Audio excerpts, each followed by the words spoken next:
د سهیلي پښتونخوا پیغله اتله باتوره بختنامه کاکړه چې د هندوباغ په لویدیځ کې میشت کلی د شنې خورې اوسېدونکې وه. د یوې غیرتمنې کورنۍ سره یې تعلق درلودی. د دې تربرونه د فرنګي ښکېلاګرو باغیان ول. په دې بغاوت او سرپېچنه کې انګریزانو ته ګڼ تاوانونه اړولي ول. د یو لوی پله له سزلو وروسته فرنګیانو د دوی په نیولو او لاس تړلو باندې د لوی انعامو ډانډورې وهلې چې له سببه یې دوی افغانستان ته فراره شول.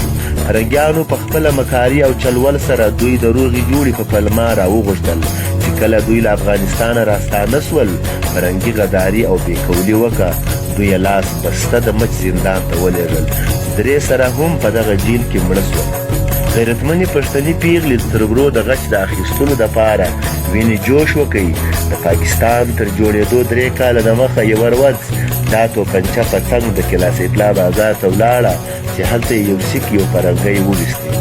یو ځای پر ځای مړ او بل ټپي سو. انګریزانو دا پر هغه ځای ګرفتاره کړه او د مچ زندان ته یې واستوله. د پاکستان تر جوړېدو وروسته صدر ایوب خان د جیل د دورې پر مهال د دې په لیدو سره سخته خواشیني څرګنده کړه او دا یې له جیله راپرېښود. له دې وروسته دې د جمعه خان نامي کس سره واده وکړي چې له هغه یې 2 لوڼه وسوې چې هغه هم اوس په حق رسېدلي دي. اولادونه یې پاته دي. د دې په پلرګنۍ کې دا وخت حاجي عبدالخالق او د هغه زامن پاته دي. د دې پتمنې مزار د شنې خورې په هدیره کې د سړک غاړې ته دی. د دې غازي اتلې پر سر تر اوسه چا معلومداره شنخته یا کتبه هم نه ده درولګي.